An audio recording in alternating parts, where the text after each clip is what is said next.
one of the most important things when it comes to defending yourself. The amount of stress on your body and your mind is incredible, even in a very short fight. And if your body's not conditioned to reach that red line and stay there and be able to function there well, you will, regardless of the skills you have, fall apart when it comes to an actual conflict. That's one of the reasons when you look at Navy SEALs, we are always exceptionally fit. As a responsible person with growing concerns for your privacy and personal liberty, you want to know where we're headed and what you can do about it. We ask the experts what you need to do to take prudent and responsible action to safeguard your family's wealth and well-being, and what basic first steps will help you to be aware and prepared. ReluctantPreppers.com. Welcome back, Reluctant Preppers. Our special guest today is retired Navy SEAL Lieutenant Larry Yatch, co-founder of Sealed Mindset, who spends his professional time now training ordinary civilians and groups in leadership, fitness, and preparedness for self-defense situations. Larry, thank you for joining us. I'm really glad to be here. I wonder if before we get started with our specific questions, if you could just take a couple minutes to help our viewers understand your mission and your perspective and what your service is that you provide to your clients. No problem. I have to say, embarrassingly enough, my journey started in third grade when I saw Top Gun and decided I wanted to be a fighter pilot. So it's all Tom Cruise's fault. And then in seventh grade, I actually found out about the Navy SEALs. And at that point, I'd already been on the path to trying to get to the Naval Academy. And I did get into the Naval Academy, graduated, and was successful in getting a Naval Special Warfare billet to go to SEAL training right out of the Academy. Went through SEAL training, graduated in 1999, and was assigned to SEAL Team 3 on the West Coast. SEAL Team 3 at the time was responsible for the Middle East. Went on my first deployment, was lucky enough to be able to get into action right away.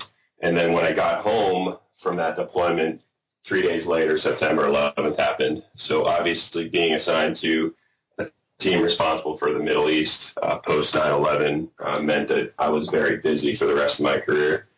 I was injured a number of times and found myself lying in a hospital bed in Bethesda, and the surgeon had come in and told me that I couldn't be a SEAL anymore, that I was going to be physically unfit to be in the Navy. And my wife, who was my fiance at the time, she has a master's degree in international terrorism from Georgetown. And she saw that I was lost, not knowing what I was going to do.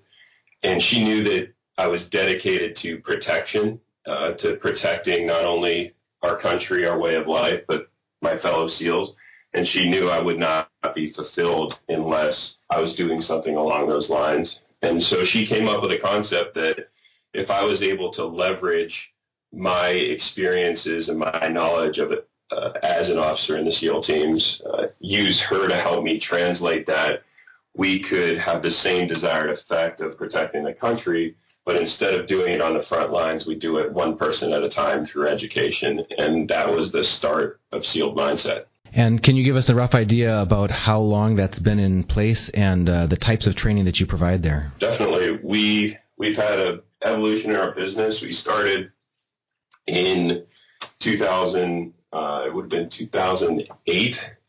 And we started initially with training for corporations. Then we moved to Minnesota and started our actual facility. So we have a over 10,000 square foot training facility based out of Minneapolis, Minnesota, where we run on average 140 individual training events every month, everything from fitness through martial arts and firearms training. Our basic mission, as I explained it, is to leverage Navy SEAL lessons to help individuals overcome challenges. And with that mission, it's a broad enough mission that we actually try to impact society on as many levels as possible. So we have our actual facility where we do our physical training, martial arts, fitness, firearms training, all focused on self-defense. We have a school program that we facilitate in the local schools. We had over 1,000 kids graduate from that program. this last summer that was based on leadership development. So I view keeping society safe both through teaching physical skills, but more importantly, conditioning the mind as well. So we have access through teachers and through the curriculum we write to next year be close to 5,000 kids. And then the final part of our business is corporate programs. So we work with corporations in the area, mostly on leadership development and contingency planning.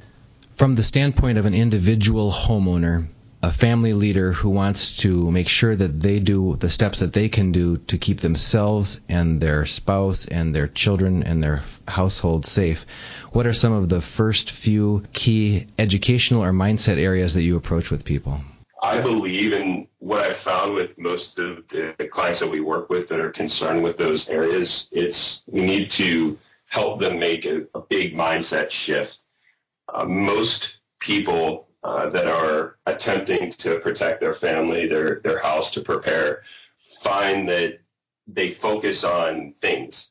So they focus on hardening their house. They focus on purchasing items to help them be safe. They purchase firearms or tools to defend themselves. But what they do the least of, which is actually, I believe, the most important, is actually train. Knowledge will always overrule hardware when it comes to staying safe. And once we can show that through education you can keep yourself and your family safer, because your education can be applied to almost any situation, whereas specific tools only work in specific scenarios, we see the biggest gains. So the first step is shifting to finding the right training. And by no means am I saying that we are the only ones that do that. There is really good training opportunities in almost any part of the country, and it just takes a little bit of effort to search them out.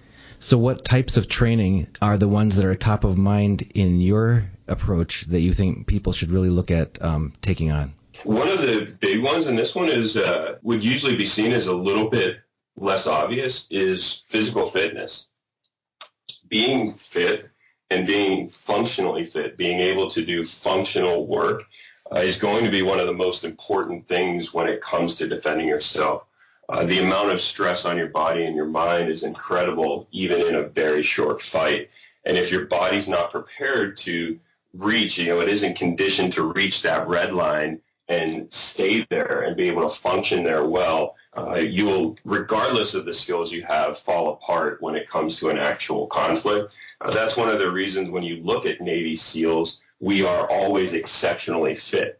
It isn't because we need that fitness to do our jobs. It's because that fitness provides us the right mentality, the right mindset, and the ability to perform under great stress. So let's start with fitness.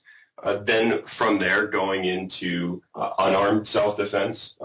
You can't always rely on tools to protect yourself. So being able to get a firm base in functional unarmed self-defense, and again, that can be found in many different places.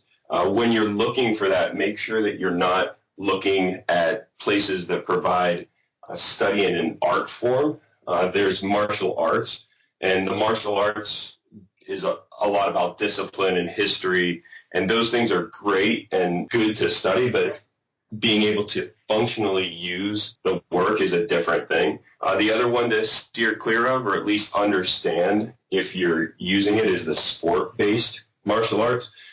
With the increase of MMA, mixed martial arts, you can find good fight gyms all over the country, but it is really sport-based. So finding a good self-defense-based system. And then the last thing is tools. As individuals, we're always going to be limited physically. We'll have capabilities and limitations, and depending on our strength, our age, our knowledge, our capabilities and limitations will increase or decrease. And that means that at some point, all of us are going to rely on some form of tools to keep ourselves safe. And those tools could be non-lethal tools, they could be edged weapons, they could be firearms. And being able to get a good education in the use of all of those different tools will increase your capability to keep yourself safe. So I guess we'll circle back if we have time at the end on some specific pointers on each of those categories. You did a nice outline there of physical fitness, unarmed self-defense, and then use of tools. I'd like to jump into a few of our viewers' questions. We've invited our viewers to submit specific questions that they wanted us to address with you, and so I'd like to touch on a few of those.